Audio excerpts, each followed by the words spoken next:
It may be the dog days of summer, but the Miami Heat have an opportunity to do something magical, undermine Jimmy Butler and the Golden State Warriors by poaching Al Horford.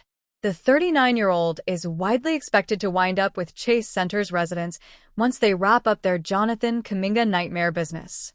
Still, as Jake Fisher recently noted for the Stein line, at least one team is somewhat hopeful that Horford will lose patience with the wait and suddenly invite new offers. Miami just so happens to have room for another big. Tons of room, actually. This team is so small that head coach Erik Spoelstra will invariably field small lineups in danger of being too tiny. Horford is not conventionally huge himself, at 6 feet 9 inches, but he's a real, live, actual center. The Heat cannot say that for anyone else other than Bam Adebayo and Kel'el Ware. It also helps that the 2023 champ has enough outside range to play beside either Adebayo or Ware, permitting Miami to trot out dual big combinations that don't compromise offensive spacing. Miami can offer Horford way more money than the Warriors.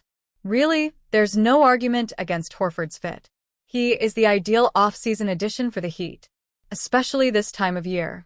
Whether they can pry him from the Warriors' clutches is a separate matter.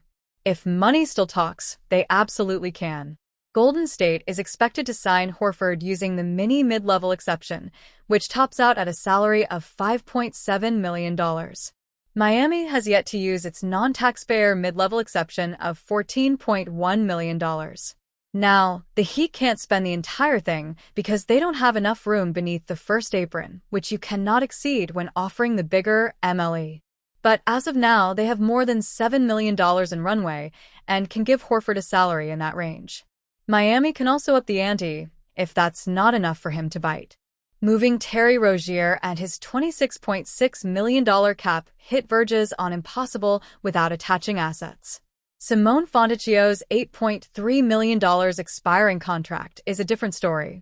Another team is bound to take him into their own exception given his size and shooting ability. At worst, the Heat should be able to flip him for a player making only half of his salary. Every dollar they save in this scenario can go towards increasing Horford's offer. If the Heat get off Fontecchio's entire salary, they could give Horford all of the bigger MLE, more than double what Golden State is dangling. Miami getting revenge is icing on the cake. Punting on Fontecchio's spacing may not sit right after shipping Duncan Robinson to the Detroit Pistons. Then again, it's not even clear how much he'll factor into the rotation if Miami is invested in the continued development of Pelle Larsson and Jamie Jaquez Jr. The Heat certainly don't have to worry about potentially overpaying Horford. He can't sign a deal longer than 2 years. If his value goes belly up, he still comes off the books by the time they enact their grandiose summer of 2027 plans. Messing with Butler and Golden State is just a bonus. Make no mistake, it's the mother of all bonuses. The Warriors desperately need dynamism and spacing in its front court with Butler, Draymond Green, and, potentially, Kuminga all logging heavy minutes. Stealing Horford out from under their noses would be equal parts vengeful and hysterical. Dwayne Wade showed a lot of love for his former Miami Heat teammate Mario Chalmers after his game-winning shot helped the Miami 305 win the Big Three championship. While crediting Chalmers for the shot, Wade also highlighted the guard's shot-making abilities on his podcast, WY Network, while also citing how important he was to Miami's title success. Mario F********* ing Chalmers. That's what he do, said Wade. The Heat legend recalled meeting Chalmers for the first time in Alaska. Chalmers was a high school student at the time, widely considered the best basketball player in the state. He came up to me. He got a chance to meet me, Wade continued. He told me, "Yo, I'm going to be playing with you one day." Because he felt I was going to the league, I guess. Very cocky, very confident young man. We ended up playing together. We ended up winning 2 championships together, added the Heat legend. But along the way, I followed his journey. I followed his career. He won the state championships in high school and won a national championship in college. When we played with each other, I always knew Mario was a big shot maker and big shot taker.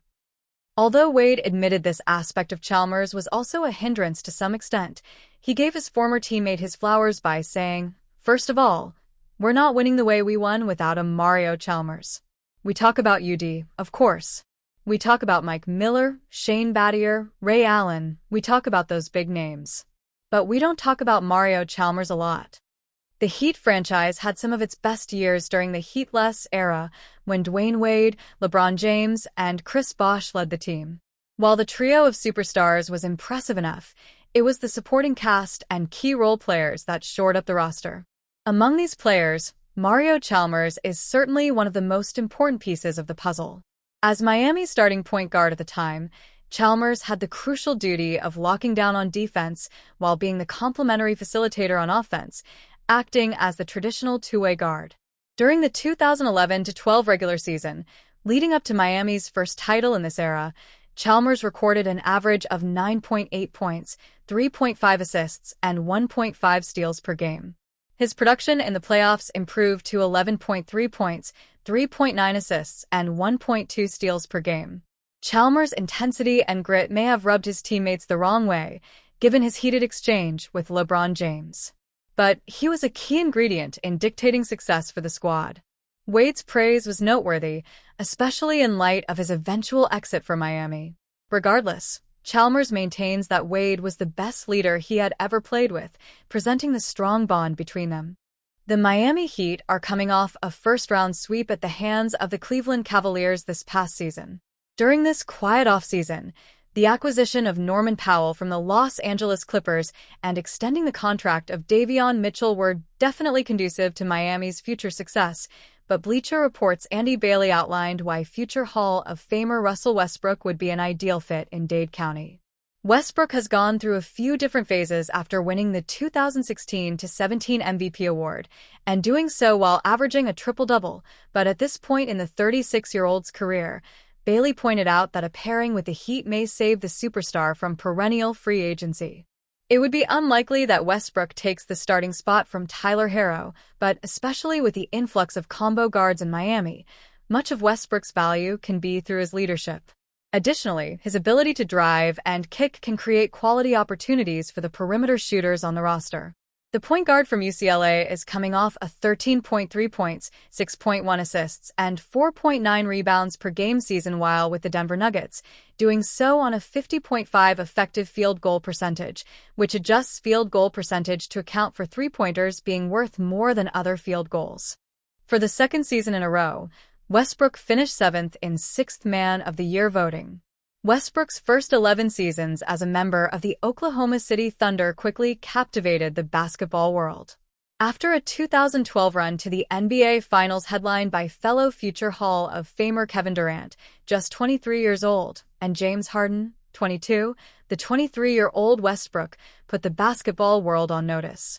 His explosive movements and creative playmaking got his scoring up to 31.6 points per game during the 2016-17 season, which was also his first season after the departure of Durant. Westbrook also averaged 10.4 assists and 10.7 rebounds per game on his way to the MVP after fourth-place finishes the 2 seasons prior.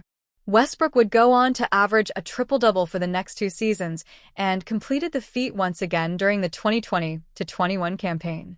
This was only done once before in NBA history, before Westbrook, as Oscar Robertson did so during the 1961-62 season.